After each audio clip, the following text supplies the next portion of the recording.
اعوذ باللہ من الشیطان الرجیم بسم اللہ الرحمن الرحیم۔ میرے پیارے بہنوں اور بھائیوں، آج میں آپ کو ایک ایسا قصہ سناؤں گی جو جنات کے ساتھ بہت زیادہ منسلک ہے۔ یہاں سے مری کی طرف ایک علاقہ ہے جس کو کوشاٹ یا پتہ نہیں اور بھی اس کے بہت سے نام ہیں، ان سے منتخب کیا جاتا ہے۔ وہاں پر ایک قلعہ بنا ہوا ہے۔ قلعہ مطلب کہ تعمیر نہیں ہے، زیر تعمیر ہے، اور وہ اس کو تیار کیے ہوئے آج سے تقریباً 40 سال ہو گئے ہیں، یا لوگوں کے کہنے کے مطابق۔ واقعہ قصہ مختصر یہ ہے کہ وہاں پر کسی جنات کو کسی لڑکی سے پیار ہوا۔ آنے والی ویڈیو میں آپ کو یہ بتاؤں گی کہ کیا نکاح جنات سے ممکن ہے یا نہیں ممکن، ٹھیک ہے؟ تو لیکن یہ چھوٹے سے قصے کے ساتھ میں آپ کو یہ بتانا چاہتی ہوں کہ اس لڑکی کے ساتھ جنات کو پیار ہوا ایسے کہ وہ لڑکی کہیں مطلب کسی کام کے سلسلے میں کہیں جاتی تھی تو راستے میں ایک درخت آتا تھا جہاں پر وہ سانس لیتی تھی، تو وہاں سے اس کو وہ جنات اس سے مطلب کہ اس کا تعلق اس سے قائم ہوا۔ اور قصہ مختصر یہ ہے کہ اس نے کہا کہ میں مسلمان جنات ہوں اور میں تم سے شادی کرنا چاہتا ہوں، لیکن لڑکی اس بات سے بہت زیادہ خوفزدہ ہو گئی اور وہ کہتا تھا کہ اگر تم اس چیز کو نہیں مانو گی تو میں تمہیں مار دوں گا۔ جب یہ بات آئی تو اس نے یہ قصہ اپنے والدین سے کہا، اپنے والد صاحب کو کہا کہ ایسے ایسے میں کام سے جب آتی تھی تو وہاں پر درخت کے نیچے سے میرے مطلب کہ مجھے کسی جنات نے مطلب کہ جنات سے میری بات ہوتی تھی، تو اب وہ یہ چاہتا ہے، وہ مجھ سے اسلامک طریقے کے حساب سے مجھ سے شادی کرنا چاہتا ہے، تو میں کیا کروں؟ اس کے والدین بہت زیادہ پریشان ہوئے اور انہوں نے کیا کیا، اپنی اس بیٹی کو لے کر وہ مسجد کے امام کے پاس چلے گئے۔ مسجد کے امام نے کہا کہ آج تو میں اس سوال کا جواب نہیں دے سکتا، لیکن میں سوچ کر کچھ وقت کے بعد تمہیں جواب دوں گا۔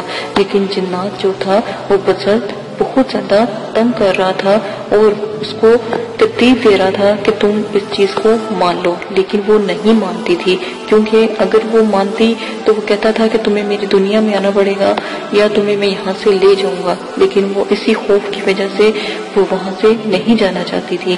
نمبر 2، پھر وہ جب صبح ہوئی تو اس کے والدین اور وہ بچی امام کے پاس گئی۔ امام نے کہا کہ تم اس جن کو کہو کہ تم میرے لیے ایک بہت بڑا قلعہ تیار کرو، ایک بہت بڑا قلعہ تیار کرو۔ اس نے کہا، اس نے جس طرح امام نے اس کو سمجھایا کہ اس کو کہنا کہ صبح کی اذان رات 12 بجے قلعہ شروع کرو اور صبح جو ہے 12 بجے تک، صبح کی رات 12 بجے قلعہ شروع کرو اور صبح فجر کی اذان سے پہلے اس کو تعمیر کر لو گے تو پھر میں تمہارے ساتھ شادی کروں گی اور پھر میں تمہارے ساتھ چلی جاؤں گی۔ تو قصہ مختصر تو انہوں نے ایسے ہی کیا۔ وہ قلعہ انہوں نے جو زر تعمیر تھا اس کے بارے میں آپ کو بتا رہی ہوں، یہ انہی لوگوں کی جب ہم وہاں گئے تو وہاں پر یہ سب کہانیاں مشہور تھی اس قلعے کے بارے میں۔ تو میرا کہنے کا صرف یہ مطلب ہے کہ جنات کو جو لڑکی ہے ان کا نکاح ہو سکتا تھا، یہ نہیں ہوا، اس کے بارے میں میں نے تھوڑا سا آپ کو بتایا ہے۔ تو پھر وہ قلعہ جو تھا وہ دیکھ رہے تھے کہ بہت تیزی سے پتھر خود بخود اٹھتے تھے اور اس قلعے کے ساتھ جڑتے تھے، اور اس جن نے کیا کیا، اپنے بہت سارے لوگوں کو لے آیا، یعنی جنوں کو لے آیا اور قلعے کی تعمیر شروع کر دی۔ قلعہ بہت خوبصورتی سے تیار ہوتا چلا گیا اور بہت زیادہ بلند ہوتا چلا گیا۔ جیسے ہی قاری صاحب کو پتہ لگا کہ قلعہ بہت جلدی تیار ہو رہا ہے اور فجر کی اذان سے پہلے ہی تیار ہو جائے گا، تو انہیں ایک بات سوچی۔ انہوں نے کیا کیا کہ ابھی 3 بجے یا 3:30 بجے کا کہتے ہیں ٹائم تھا، اور قاری صاحب نے اذان دے دی۔ قاری صاحب نے اذان دے دی تو قلعہ اسی وقت رک گیا اور تمام جنات وہاں سے غائب ہو گئے اور پتھر رکھنا بھی بند ہو گیا۔ صبح ہوئی تو کسی نے کوئی بات نہ کی، اور جب اس قلعے میں جا کر دیکھا گیا تو وہاں پر لکھا ہوا تھا کہ کاش میں اپنے رب سے اتنا پیار کرتا کہ مجھے اس قلعے کی ضرورت کبھی نہ بڑھتی۔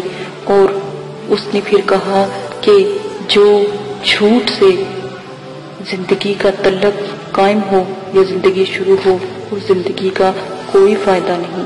لیکن وہ یہ تحریر صرف وہ لڑکی پڑھ سکتی تھی اور کوئی بھی نہیں پڑھ سکا۔ پھر اس لڑکی نے سب کو بتایا اور وہ بہت زیادہ روئی اور بہت اس کو تکلیف محسوس ہوئی۔ اس نے کہا کہ میں نے یہ کیا کر دیا کہ میں نے ایک اچھا انسان کو چھوڑ دیا۔ آج کہتے ہیں کہ وہ لڑکی پھر اس قلعے میں ہی رہی اور ہر وقت روتی رہی، لیکن اس قلعے میں یہ بھی لکھا گیا تھا کہ جب بھی تم مجھے بلاؤ گی یا آواز دو گی تو میں پھر سے آؤں گا اور پھر سے۔ اب یہ ہمیں کہتے ہیں کہ یہ انہیں بھی نہیں پتا کہ وہ لڑکی پھر کہاں گئی، کدھر گئی۔ کچھ عرصہ وہ قلعے میں رہی ہے، اس کے بعد کوئی نہیں جانتا کہ وہ مر گئی ہے یا وہ کہاں ہے، وہ کوئی بھی نہیں آج تک جان سکا۔ اس واقعے کو کہتے ہیں 40 سے 45 سال ہو گئے ہیں، لیکن آج تک کبھی اس لڑکی کا نہیں پتا لگا۔ وہ قلعہ آج بھی زر تعمیر ہے، لیکن میں کبھی کبھی سوچتی ہوں کہ یہ ہو سکتا ہے کہ واقعی بہت بڑی حقیقت ہو، اس کے پیچھے اور بھی کئی حقیقتیں چھپی ہوں، لیکن اس سے زیادہ میں نے کبھی نہیں سوچا کہ جو میرے رب کی ذات کرتی ہے بہت بہتر کرتی ہے۔ اب آپ کو بتانے کا یہی مقصد تھا کہ انسان کی شادی، کیا جنات کی شادی ممکن ہے یا نہیں، یہ آنے والی ویڈیو میں بتاؤں گی۔ ویڈیو لمبی ہو جائے گی اور میری پوری کوشش ہوگی آپ کو ضرور اس کے بارے میں بتایا جائے کہ انسان اور جنات کی شادی ہوتی ہے یا نہیں ہوتی۔ اجازت دے، اپنا خیال رکھیے گا۔ اگر میری ویڈیو پسند آتی ہے تو میرے چینل کو سبسکرائب اور ویڈیو کو لائک اور کمنٹس باکس میں ضرور بتائیے گا کہ آپ کو ویڈیو کیسی لگی۔ اجازت دے، اللہ حافظ۔